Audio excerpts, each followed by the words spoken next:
Bien, esta es la segunda parte del tema árboles decisorios.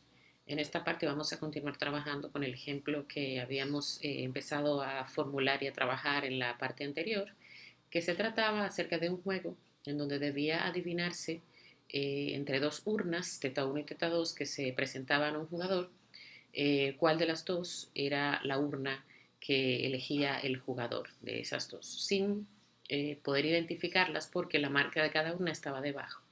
Ese juego tenía muchas variantes porque las urnas tienen dentro bolas de colores, cada una en una proporción diferente, que más adelante veremos, y había la posibilidad de, pagando cierto dinero, poder sacar una bola, que es como una especie de evidencia, para poder, digamos, tomar la decisión con más información. Cuando nosotros trabajamos en la parte anterior este problema, pues lo que hacíamos era crear árboles decisorios precisamente porque habían situaciones que pasaban, eventos cronológicos que incorporábamos al problema y eso lo hacía diferente a nuestros problemas decisorios más clásicos que hemos visto en la asignatura hasta ahora. Teníamos varias opciones, como la primera, que es sin pedir ninguna información, realizar este juego. Aquí están los nodos decisorios y los nodos que no son decisorios, ¿verdad? Perdón, aleatorios. Los nodos aleatorios son los redondos rojos, lo que quiere decir que en algunos puntos la información se toma al azar y estos son nodos decisorios donde no hay aleatoriedad, que son los cuadrados azules. En este caso, nosotros elegimos por cuál vía nos vamos, ¿verdad? Si elegimos un camino u otro, y aquí se manifiesta el azar, y cada uno en los copos de ese árbol tiene unas ganancias o pérdidas en el caso de que veamos números negativos. También teníamos la opción de tomar una observación, o sea, una bola de cada urna, y de acuerdo a lo que se materializara, si era roja o negra, también íbamos a tomar una decisión si era teta 1 o teta 2 y finalmente también veríamos qué era lo que se materializaba y aquí tenemos las ganancias. Fíjense que en este caso tomar una observación tiene un costo de 800 pesos.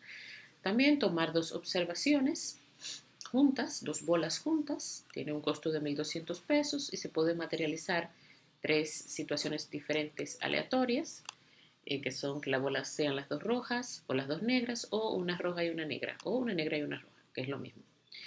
Luego tomábamos decisiones y luego el azar se materializaba con sus respectivas ganancias. Y también tomar dos observaciones de manera secuencial. En este caso, en vez de tomar las dos bolas juntas, primero tomamos una, decidimos si seguimos tomando bolas o si paramos de tomar bolas. Y bueno, ahí hay una serie de situaciones que se suceden también con sus ganancias y sus costos. Les sugiero que se vean la parte 1 para recordar todo el detalle. Entonces, bueno, estos diagramas ya vimos que son muy apropiados para trabajar cuando tenemos diferentes eventos o situaciones que pasan y se pueden mostrar en orden cronológico. Eh, digamos que dicen de manera cronológica cómo la persona está decidiendo y cómo se va moviendo a través de los diferentes caminos del proceso decisorio. Son como mapas. En algún momento la persona tiene la decisión, pero en otro es el azar el que controla todo la ejecución del árbol. Hay costos señalados, como los que les planteé, costos o ganancias de la persona, para la persona que decide de acuerdo a qué camino escoge. Y habíamos quedado en la parte anterior de que faltaba algo para nosotros poder calcular el valor monetario esperado de cada una de esas opciones. Necesitamos probabilidades, porque hay situaciones que es donde el azar toma el control, que no sabemos cómo pasan, en qué ratio pasan, cuáles son las probabilidades de ocurrencia. Y eso para nosotros es crucial para poder finalmente verificar el valor monetario esperado de esas alternativas. Vamos entonces a empezar a ver esta teoría de probabilidad que nos puede ayudar a colocar esas probabilidades en los ramales que son aleatorios. Por ejemplo, en el primer caso, en el E sub 0, donde no pedimos información adicional, nosotros necesitamos conocer probabilidades en estas ramas, en las ramas de los tetas. ¿Cuál es la probabilidad de que sea teta 1, de que sea teta 2, que son las dos urnas que al final salen? Bueno, en este caso no se pide información adicional. No En otras palabras, no podemos pedir que nos dejen sacar una bola. O sea, tenemos que trabajar con probabilidades sin conocer evidencia de lo que hay dentro de esas urnas. Y en este caso, como sabemos que son 100 urnas y 80 son del tipo teta 1 y 20 del tipo teta 2, es muy fácil calcular las probabilidades porque sabemos que si hay 100 urnas y hay 80 de un tipo y 20 del otro, pues la probabilidad del primer tipo teta 1 es de 0.8 y la del segundo tipo, que es teta 2, es de 0.2. Básicamente esto asignaría probabilidades aquí, 0.8, y aquí 0.2. Del mismo modo también lo haría en estas dos, teta 1 0.8 y teta 2 0.2. Eso es muy sencillito. Ahora bien, ¿qué pasa cuando tenemos observaciones, que cogemos en este caso bolas, que cambian la percepción de las probabilidades de las urnas? En este caso, el juego dice, bueno, tú puedes pagar 800 pesos y yo te dejo sacar una bola. Eso es una situación aleatoria, hay un evento aleatorio. Puede salirte rojo o negro, ¿verdad? Y eso tiene una probabilidad de ocurrencia. Si te sale rojo, tú puedes tomar una decisión. Si dices teta 1 o teta 2, y finalmente hay un nodo que es aleatorio, que es finalmente lo que se materializa si es teta 1 o teta 2, y aquí están también las ganancias o los costos. En este caso no es tan fácil asignar las probabilidades a las ramificaciones que son gobernadas al azar, porque va a depender ya de los resultados de estas observaciones que se den aquí. Entonces, este caso es muy diferente a cuando solamente tenemos el evento aleatorio de cuál de las dos urnas es. Tenemos aquí uno adicional. Entonces, necesitamos esta teoría probabilística que nos ayude a resolver esas probabilidades de esa nueva parte del árbol que también responde a un nodo aleatorio. En este caso, la probabilidad de que ocurra teta 1 no es ya 0.8, ni de que ocurra teta 2 es 0.2, porque cuando nosotros extraemos una bola y vemos sus características, en este caso su color, si es roja o negra, digamos que tenemos información adicional que nos puede ayudar a, digamos, mejorar la probabilidad que nosotros creemos de ocurrencia de una urna o no, debido al azar. Fíjense, por ejemplo, que en la urna de tipo teta 1 hay 6 bolas negras y 4 rojas, y en la teta 2 hay 9 bolas rojas y una negra. Si, por ejemplo, nosotros sacásemos una bola negra, nosotros estaríamos tentados a decir que es más probable de la teta 1, y de hecho los números, la teoría probabilística así nos apoyan, porque digamos que es menos probable de sacar la única bola negra que hay en teta 2, es más probable sacar una bola negra que sea de teta 1 porque hay en vez de una 6 bolas negras. Entonces, sería así, lo mismo rojo. Hay más bolas rojas en la teta 2 que en la teta 1, por tanto la probabilidad de rojo es más alta para teta 2, para teta 1. Nos veríamos tentados, si sacamos una bola roja, a decir que la urna de la que la sacamos es la teta 2. Ok, entonces fíjense que desarrollando la teoría, ¿qué es lo que nosotros necesitamos? Poder conocer cuáles probabilidades. Bueno, ya tenemos las probabilidades de teta 1 y teta 2, son las probabilidades antes de conocer la evidencia. Nosotros también la llamamos probabilidades a priori, antes de saber nada de lo que contienen esas urnas en este caso.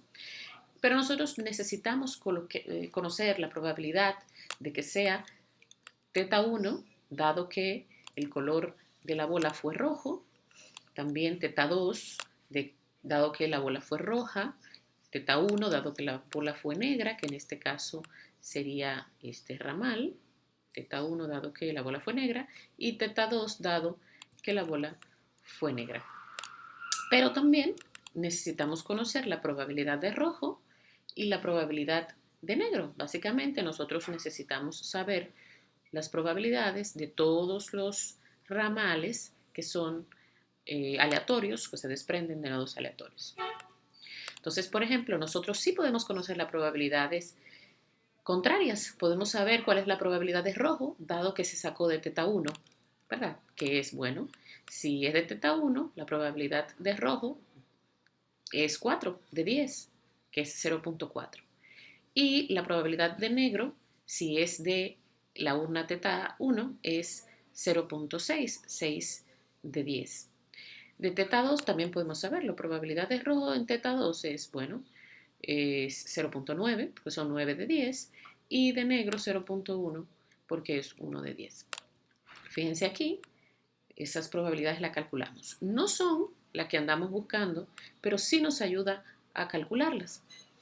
Entonces, por ejemplo, nosotros queremos saber la probabilidad de esta probabilidad, la probabilidad de que pase al mismo tiempo rojo y teta 1. Fíjense que es una probabilidad de intersección. Esas probabilidades de los ramales nosotros las representamos como probabilidades de intersección y tiene una propiedad conmutativa, la propiedad de la intersección. Es lo mismo la propiedad de teta 1 y R que la propiedad de R y teta 1. Eso es muy importante para nosotros poder hacer operativo el cálculo de probabilidades en este tipo de problemas. Entonces, no importa si primero está teta 1 y luego R, o si primero está R y teta 1, si es una probabilidad de intersección es conmutativa. ¿Y cómo se calcula? Bueno, hay una probabilidad condicional. Bueno, si la probabilidad de rojo dado teta 1 lo tenemos, entonces podemos calcular probabilidad de rojo por teta 1 por la probabilidad de teta 1. En este caso sería probabilidad de rojo teta 1, ya la habíamos calculado, que era 0.4. La probabilidad de teta 1 ya la tenemos, que es 0.8. Y fíjense cómo podemos calcularla. En este caso sería la de este ramal, 0.32. Digamos que es lo que va a ir la probabilidad del copo aquí atrás. Del mismo modo podemos calcular también la de teta 1 y negro, la de teta 2 y rojo y la de teta 2 y negro. Entonces, ¿qué es lo que sucede? ¿Cómo nosotros trabajamos esto? Bueno, fíjense que nosotros lo que hacemos aquí es lo que se llama el volteado del árbol. Nosotros volteamos el árbol después de haber calculado estas probabilidades con el árbol normal. Fíjense que este es el árbol normal. Tenemos las probabilidades en los copos. Pero ¿qué hacemos? Bueno, tenemos esas probabilidades de las intersecciones, pero hay una situación y es que nosotros necesitamos saber las probabilidades de estos tramos particulares. ¿Cuáles son esos tramos particulares? Bueno, fíjense, tenemos aquí la probabilidad de rojo y negro, la probabilidad de teta 1 y teta 2, dado que fue rojo. Entonces lo que hacemos es hacer un volteado. ¿Qué quiere decir eso? Bueno, los ramales que están en digamos en las hojas, los colocamos en la raíz, quitando las duplicidades que puede haber. En este caso son teta 1 y teta 2.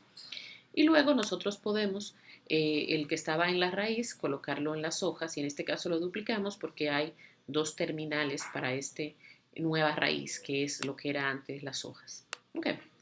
Entonces fíjense que nosotros trasladamos de igual manera, porque como la propiedad conmutativa así lo dice, es lo mismo la probabilidad de la intersección de R teta 1 que de teta 1R. Las volvemos a colocar. Entonces lo que nosotros debemos calcular ahora son las probabilidades de estas ramitas. Por ejemplo, la de teta 1 y teta 2 sin saber nada, o sea, empezando así por la raíz, ya las teníamos, que eran 0.8 y 0.2. Los trasladamos aquí. Acuérdense, este es el árbol volteado. Y luego tenemos que calcular las probabilidades de R dado teta 1, ¿verdad? Y de N dado teta 1. Ya las tenemos también. De hecho, ya las calculamos. Fíjense cómo las tenemos aquí. Las trasladamos a este árbol volteado. Fíjense cómo del árbol volteado tenemos ya toda la información. Pero no lo queremos para el árbol volteado, lo queremos para el árbol original y ese es el trabajo que nosotros debemos hacer ahora entonces. Fíjense que la teoría dice lo siguiente. Si yo tengo, ¿verdad?, la sumatoria de probabilidades de dos eventos da 1, o sea, la probabilidad de urna 1 más urna 2 debe ser 1. Y eso es cierto, ¿verdad? 0.8 más 0.2 en este caso. Pues del mismo modo entonces la probabilidad de rojo, de que ocurra rojo, es la probabilidad de rojo y teta 1 más la probabilidad de rojo y teta 2. En otras palabras, la probabilidad de los rojos que hay en teta 1 más la probabilidad de los rojos que hay en teta 2 nos habla de la probabilidad total de los rojos. En este caso, ¿cómo lo calcularíamos? Bueno, la probabilidad de rojo y teta 1 más de rojo y teta 2 son ¿cuáles? Bueno, rojo y teta 1 es este, 0.32, rojo y teta 2 es 0.18, es 0.50 y lo mismo pasa aquí. Vamos a hacer entonces probabilidad de negro. Negro teta 1 es 0.48 y negro teta 2 es 0.02, que da también 0.50. En otras palabras, hay un 50% de probabilidad de rojo y un 50% de probabilidades de negro. Lo podemos comprobar viendo las urnas, ¿verdad? ¿Por qué? Bueno, porque tenemos aquí 6 bolas, aquí tenemos otra y luego tenemos las negras, perdón, las rojas que están en el 1 más las rojas que están en el 2. Ok, entonces fíjense que con estos valores que tenemos, ya nosotros en nuestro árbol original podemos colocarlos partiendo de lo que nos dio el árbol volteado gracias a la propiedad conmutativa que tiene la probabilidad de la intersección. Entonces en este caso colocaremos aquí 0.5 y 0.5. Ahí está. Entonces nos faltaría A, B, C y D, que es probabilidades condicionales, probabilidades de si fue rojo, entonces, ¿cuál es la probabilidad de teta 1? Y si fue negro, ¿cuál es la probabilidad de teta 1? Si fue rojo, ¿cuál es la probabilidad de teta 2? Y si fue negro, ¿cuál es la probabilidad de teta 2? Esos son los 4 valores que nosotros necesitamos. Fíjense que nosotros lo hacemos por el teorema de Bayes. No vamos a explicar aquí el teorema de Bayes, ustedes saben perfectamente cómo hacerlo porque han dado estadística en el pasado. Básicamente lo que nosotros hacemos es todo lo contrario que hicimos ahorita, es probabilidad de teta 1, dado que fue rojo, o sea, ¿cuál es esta probabilidad? Dado que ya esto pasó y ya sabemos cuál es su probabilidad. Entonces, básicamente esto es la probabilidad de la intersección, que ya la tenemos, entre la probabilidad total del evento rojo. Entonces, en este caso serían 0.32 entre 0.5, 0.64, sería aquí este valor. Calculamos del mismo modo la probabilidad del ramal que llamamos B, que es la de teta 2 dado que fue rojo, de la misma forma. La de C, que es la probabilidad de teta 1 dado que fue negro, y la probabilidad de teta 2 dado que fue negro. Y fíjense en los valores que calculamos. Básicamente, aquí sustituiríamos estos valores. O sea, fíjense cómo voltear el árbol inicialmente nos puede ayudar a colocar las probabilidades en el árbol original. Esto basado en el teorema de Bayes, en toda una teoría de probabilidades bayesianas. Muy bien, entonces, excelente. Recapitulando entonces, ¿qué es lo que tenemos que hacer cuando se nos presenta este problema de cálculo de probabilidades? Cuando hay situaciones como estas, donde hay más de un evento aleatorio que se sigue al otro. Bueno, dibujamos el árbol normal decisorio. Ese es el primer paso con todas sus ramificaciones decisorias y sus costos y sus ganancias asociadas. El siguiente paso es eliminar los ramales que aquí en el primer paso son decisorios y dejar solo los ramales que son aleatorios. Fíjense, este es el primer ramal aleatorio y estos son los segundos ramales aleatorios. Básicamente lo que estamos haciendo aquí es aislar el árbol aleatorio. ¿Qué hacemos después? Bueno, vamos a reducir las ramificaciones aleatorias que son iguales a una sola. En el paso anterior hay varias ramificaciones iguales que son teta 1 y teta 2. Hacemos una sola igual.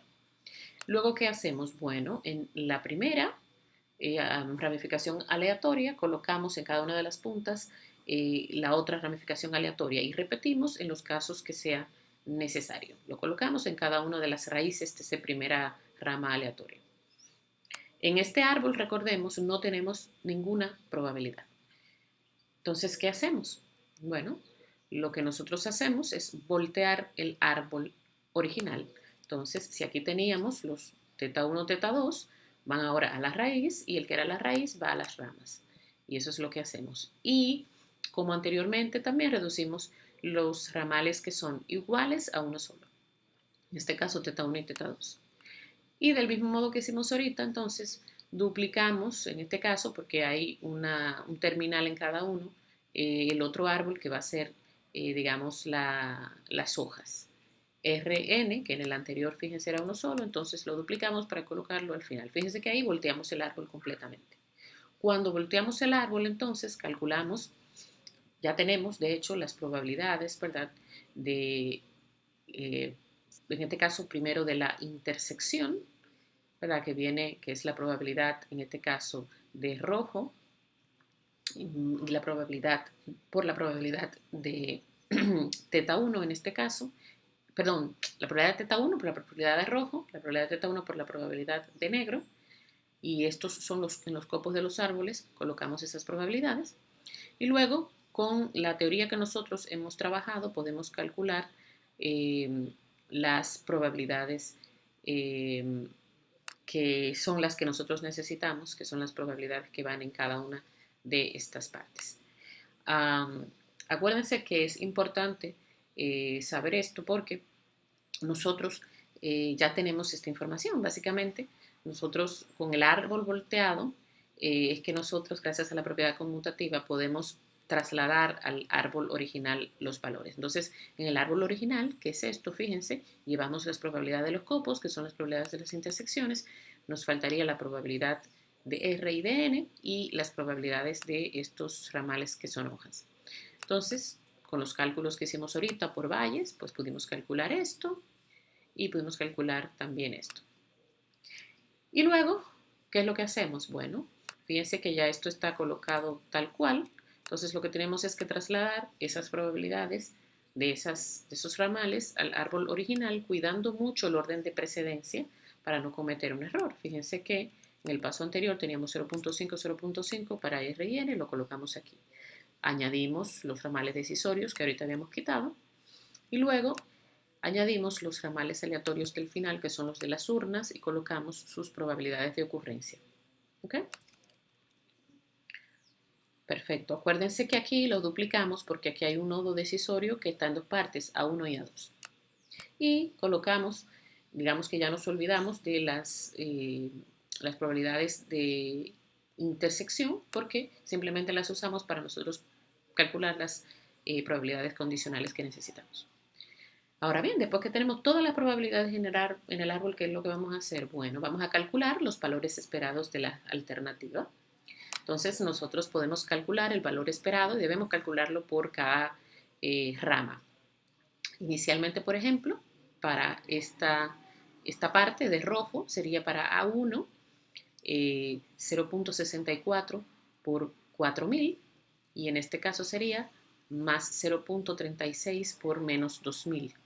Entonces, en esta ramita tendríamos 1840 y en el 2 tendríamos 3280, que son 0.64 por menos 500 y 0.36 por 10.000. 3280. Ok, entonces, del mismo modo tendríamos que hacer para esta parte de aquí. No está el cálculo, pero fíjense que he colocado una barrita negra sobre cuál es el que tiene el valor más alto. En este caso era A2, pues en este caso es este A2 que es de 3760, pero no he hecho el cálculo, eso se lo voy a dejar a ustedes para la clase. Deben calcular el de este ramal A1 y el de este ramal y comprobar que este es más alto y que corresponde a 3760. Entonces, ¿cuál es el valor esperado? Bueno, en este caso, lo que nosotros hacemos es con estos valores máximos calculados, que son este y este se corresponde a 3280, lo multiplicamos por la probabilidad de R, básicamente nos colocamos aquí y decimos, bueno, si fue rojo, ya sabemos que este es el de mayor valor, este ramal, entonces el valor que este tiene por 0.5, más del mismo modo, si yo escogiera N, es el valor del que tiene mayor, el ramal que tiene mayor valor por la probabilidad de N, que es 0.5, es 3760 por 0.5. Entonces, en este punto aquí, el valor esperado sería 3520. No podemos parar ahí porque hay algo adicional y es que tuvimos que hacer un pago de 800 antes de empezar. Entonces, todo el valor monetario esperado aquí hay que restarle esos 800 y esto básicamente sería 3520, que es el valor esperado en este punto, menos 800, que son 2720. Entonces, para la alternativa E1, ese sería el valor monetario esperado. Okay, entonces, ¿qué pasa con las demás alternativas? Porque al fin y al cabo lo que nosotros queremos saber es cuál es la mejor alternativa para nosotros tomar en el juego. Esto se lo voy a dejar a ustedes para que ustedes lo calculen, el de E2 y el de E3. Y lo vamos a hacer, por lo menos el de E2 en grupos, en clases, y el E3 probablemente se lo lleven a casa para trabajarlo. Y al final, ¿qué hacemos? Bueno, si nosotros calculamos el valor monetario esperado de cada una de esas alternativas, vamos a escoger la alternativa que tenga mayor valor esperado de todas. También esto es muy chulo porque nosotros podemos, ya habiendo escogido una alternativa, saber cuál es el camino que es más, digamos, tiene el mejor valor monetario esperado. O sea, no es simplemente que entramos a una alternativa, sino que una vez entramos a ella sabemos cuáles son las rutas que debemos escoger para tener una mejor ganancia, ¿verdad? En este caso, nosotros, eh, después de que el azar nos diga qué valor cogió, podríamos, por ejemplo, tomar una decisión basados ya en los valores monetarios esperados que hemos calculado hasta este punto. Por ejemplo, si hubiéramos escogido rojo, entonces lo lógico es decir, bueno, hay que escoger que es de la urna 2 porque es el que tiene mejor valor monetario esperado, y lo mismo también para negro, porque así lo calculamos.